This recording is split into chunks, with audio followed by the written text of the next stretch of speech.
అందరికీ నమస్కారం। ఈరోజు మహిళా సాధికారికతకు సంబంధించి పెద్దలు ఝాన్సీ రెడ్డి గారు, అదేవిధంగా శాసనసభ్యురాలు యశస్విని రెడ్డి గారు ఉమెన్ ఫర్ ఎంపవర్మెంట్ అనే సంస్థ ద్వారా వివిధ రంగాల్లో ప్రతిభ పొందినటువంటి, వివిధ రంగాల్లో తమ చైతన్యాన్ని చూపెట్టినటువంటి మహిళలను సత్కరించుకోవడం ద్వారా లేదా సమాజంలో సగభాగంగా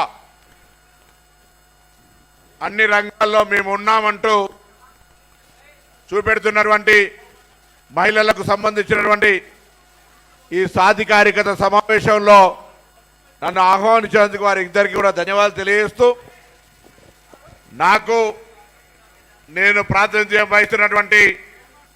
రవాణా శాఖకు సంబంధించి కూడా ఒక ప్రత్యేకమైనటువంటి సంబంధం ఉంది। ఎందుకంటే పెద్దలు రేవంత్ రెడ్డి గారి నాయకత్వంలో ఈ ప్రభుత్వం ఏర్పడ్డ 48 గంటల్లోనే నా తెలంగాణ అక్కా చెల్లెళ్ళందరికీ ఎక్కడ చెయ్యెత్తితే ఎక్కడ బస్సాగే విధంగా అవ్వగారింటికైనా అత్తగారింటికైనా గుడికి అయినా బడికైనా దవాఖానకైనా తెలంగాణలో ఉన్నటువంటి 10,000 బస్సుల్ని మీరు చెయ్యెత్తితే ఆపే విధంగా ఆదేశాలు ఇచ్చి ఇలా దాదాపు 10,000 కోట్ల రూపాయల పైన ఆదా చేసుకునే విధంగా మహిళలకు అందరికీ ఉచిత బస్సు సౌకర్యాన్ని కలగజేసినాం। అందుకు సంబంధించినటువంటి రవాణా శాఖ మంత్రిగా ఈరోజు తెలంగాణ అక్కా చెల్లెల సాధికారికతకు సంబంధించి నా శాఖ తరఫున ఈ విధమైన భాగస్వామ్యం తీసుకున్నామని మాట ఈ సందర్భంగా మనం చేస్తా ఉన్నాం। మహిళలు ఉచిత ప్రయాణానికే సరిపోలే, ఇంకా ఎదగాలనే ఆలోచనతోటి భారతదేశంలో ఎక్కడా లేని విధంగా మహిళా సంఘాలతోటి బస్సులు కొనిపించి ఆర్టీసీనే కిరాయి తీసుకొని నెలకు 70,000 రూపాయలు మహిళా సంఘ మండల సమైక్యలకు ఇచ్చి ఆర్టీసీ బస్సులకు యజమానులను కూడా చేసినటువంటి ఘనత ఈ ప్రభుత్వం ఈ మాట సందర్భంగా మనం చెప్తా ఉన్నా। అంతేకాదు, ఇలా ఇందిరమ్మ ఇల్లు కావాలన్నా, రేషన్ కార్డు కావాలన్నా ఆ గృహిణి పేరు మీదనే శాంక్షన్ చేసే విధంగా అన్ని రకాల కార్యక్రమాలను ఈ తెలంగాణ ఆడపడుచుల పేర్ల మీదనే ఇచ్చే విధంగా మరి తీసుకొచ్చి ముందుకు పోతున్నటువంటి సందర్భంలో తప్పకుండా మహిళా సాధికారితకు సంబంధించి, మహిళలకు సంబంధించి ఎక్కడైనా ఇబ్బందులు జరిగితే వాటిని అరికట్టడానికి మహిళా కమిషన్లు కావచ్చు, మహిళా చైతన్యానికి సంబంధించిన అన్ని రకాల వ్యవస్థల్ని పటిష్టపరచడమే కాదు, రాష్ట్ర వ్యాప్తంగా ఉన్నటువంటి పోలీసు యంత్రాంగాన్ని సామాజికంగా, రాజకీయంగా, ఆర్థికంగా అన్ని రకాల మహిళల చైతన్యానికి సంబంధించి భాగస్వామ్యం తీసుకుంటా ఉన్నాం। ఈ సందర్భంలో మనకు తెలుసు,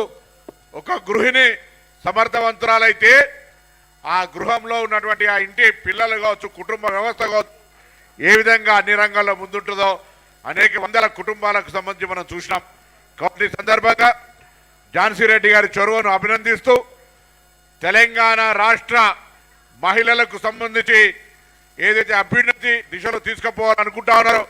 ఇప్పటికే ఇంతకుముందే వివేక్ మంత్రి గారు వచ్చినారు, ఇంకా ప్రముఖులు వచ్చి కార్యక్రమంలో భాగస్వాములు అవుతా ఉన్నారు। ఈ సందర్భంలో నేను ఒకటే కోరుతా ఉన్నా, పట్టణ ప్రాంతాలకే పరిమితం కాకుండా మహిళలకు సంబంధించిన సామాజిక అంశాల మీద, ఆర్థిక అంశాల మీద, మహిళలకు స్థానిక సంస్థల్లో 50% రిజర్వేషన్ ఉన్నటువంటి ఈ సందర్భంలో ఇంకా చట్టసభల్లోకి వచ్చే విధంగా అన్ని రకాలుగా అన్ని కోణాల్లో మహిళలను చైతన్యపరిచేటువంటి శిక్షణ ఇచ్చే విధంగా కానీ, వాళ్లకు ఉపాధి అవకాశాలను మెరుగుపరిచే విషయంలో వాళ్ళ భాగస్వాములు కావడానికి కానీ, మహిళా సంఘాల ద్వారా అందుతున్నటువంటి మహిళా చైతన్యానికి సంబంధించిన అనేక పథకాలు వాళ్ళకు అందే విధంగా మహిళా నెట్వర్క్ను ఏర్పాటు చేసి ప్రభుత్వ కార్యక్రమాల్లో వాళ్ళను అన్ని రంగాల్లో భాగస్వాములు చేయాలని కోరుకుంటూ మరొక్కసారి ఈ కార్యక్రమాన్ని నిర్వహించిన మీకు అభినందనలు। ఇందులో పాల్గొంటున్నటువంటి అక్కా చెల్లెలందరికీ పేరు పేరున నా హృదయపూర్వక శుభాకాంక్షలు, అభినందనలు తెలియజేస్తున్నాను।